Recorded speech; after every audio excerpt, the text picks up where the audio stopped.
Hello, welcome to Aging Fitfully.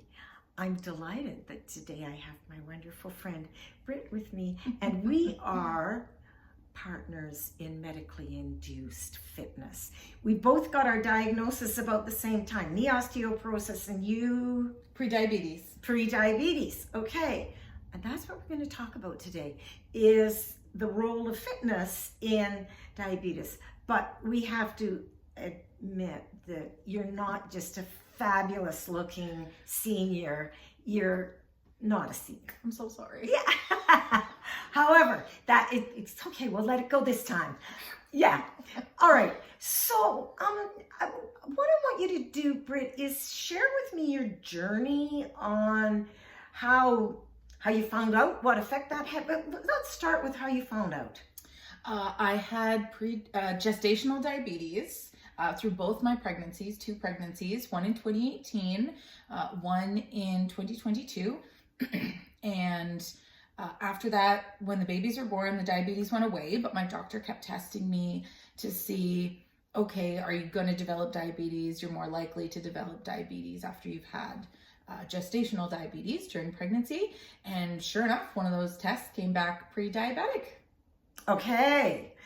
So what effect did that have on you? Shame. Oh, much shame. Oh. Yeah, what have I done? I've done this to myself. It was the dark time. Yeah. Mm-hmm. Okay. So how long was it that I can understand that happening. I mean, diabetes is pretty serious. Like, people die. Like, the statistics that I got this morning are pretty shocking. It is the largest cause of blindness. Mm-hmm. Not something we think about very much. Okay, so at some point you were able to actually just start making some decisions about how you wanted to deal with that. Yes, and the funny thing is, I'd actually made a decision and taken some action before getting that diagnosis from my doctor. You know, between getting blood work and seeing the doctor can take a long time. So between the actual getting the test and my doctor delivering me the results, a wonderful friend of mine, a mom of the other kids at my school, I'd been chatting with her and said, I just don't feel great. I need to go to the gym. She said, okay, we're going on Wednesday. She took me to the gym to her 5:40 a.m. class at Orange Theory Fitness. 5:40 a.m. 5:30 a.m. How did that feel? Oh, it was tough. It was tough, but she was sweet. She was my biggest cheerleader. Mm-hmm. She took me, supported me, took me under her wing because, yes, deer in the headlights in the gym for the first time. Yes. It's not fun going to the gym for the first time. No. Okay. So you felt intimidated like I did. Absolutely. Yeah. Absolutely. Okay. And having a buddy, going with her taking me with her, holding my hand to her happy place made all the difference. So you mentioned Orange Theory. Yes. Okay. So that's what you picked because that's where she took you. Yes. So after your initiation, how did things go after that? I fell in love. No way. Fell in love. All I have to do is show up with my shoes and a water bottle. Actually, they even have water bottles you can buy there if you forget yours. I show up with my shoes. They tell me what to do. They tell me how fast to run on the treadmill, what incline to put the power walker if I'm walking. You don't have to run.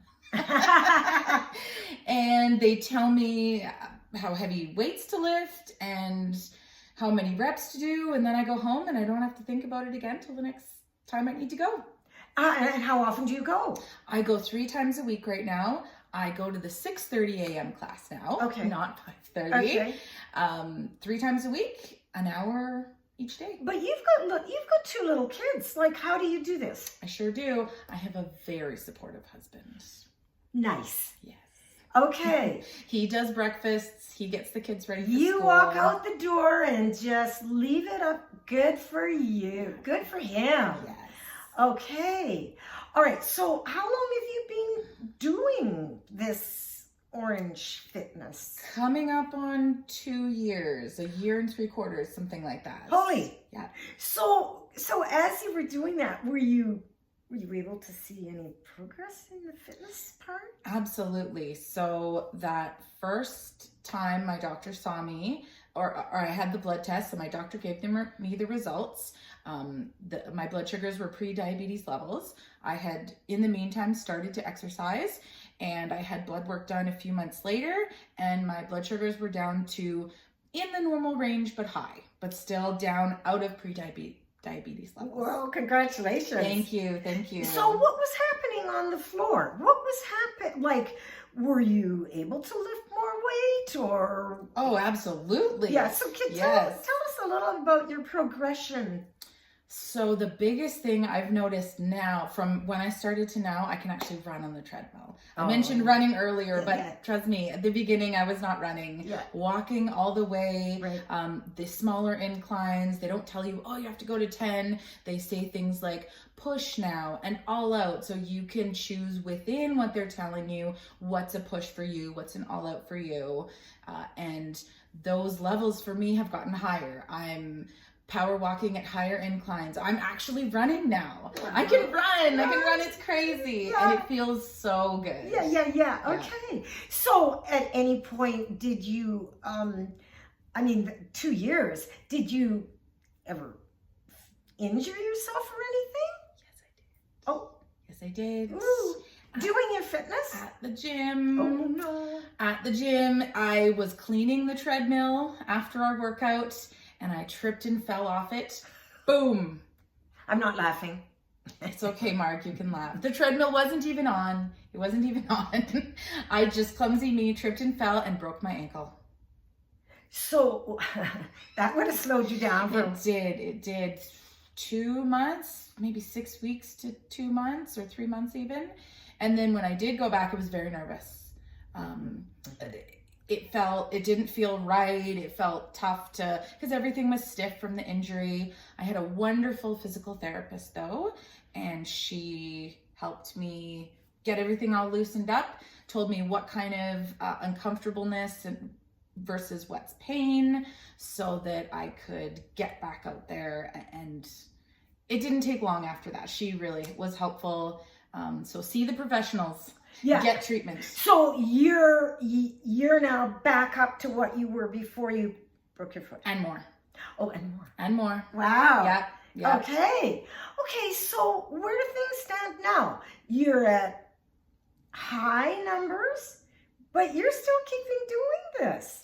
Yes, I kept doing it, and after a while, probably after another year, I had some more blood work done, and my blood sugars were actually down to normal levels, not even high, from high to normal. Congratulations. Thank you. Wow. So I'm sitting at normal now, trying to keep it that way, and we just carry on. Now, we both know that diet is a piece of this as well, and we'll talk about that sometime.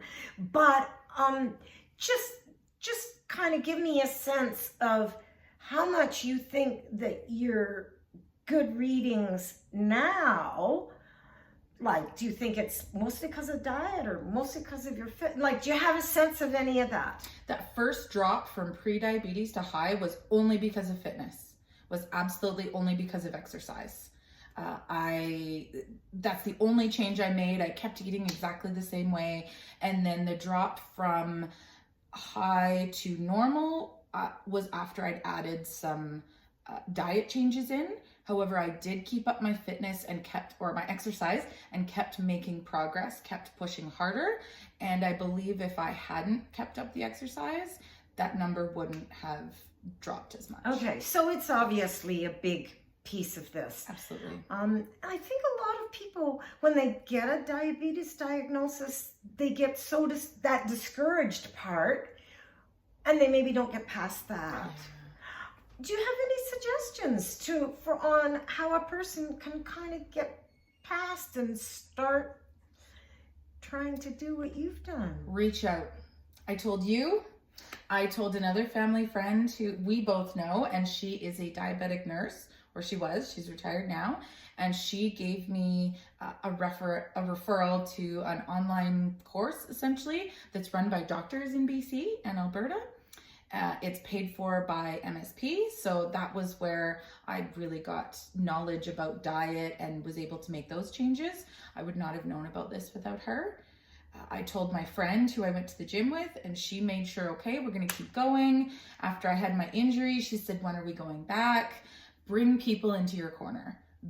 No one judged me. No one thought it was my fault. That was all internal stuff. Everyone was just very uplifting and supportive. That's wonderful. That's a wonderful story. Yeah. Thank you for being here. Britt isn't only a wonderful friend. She is married to the grandson of a friend of mine from many decades back.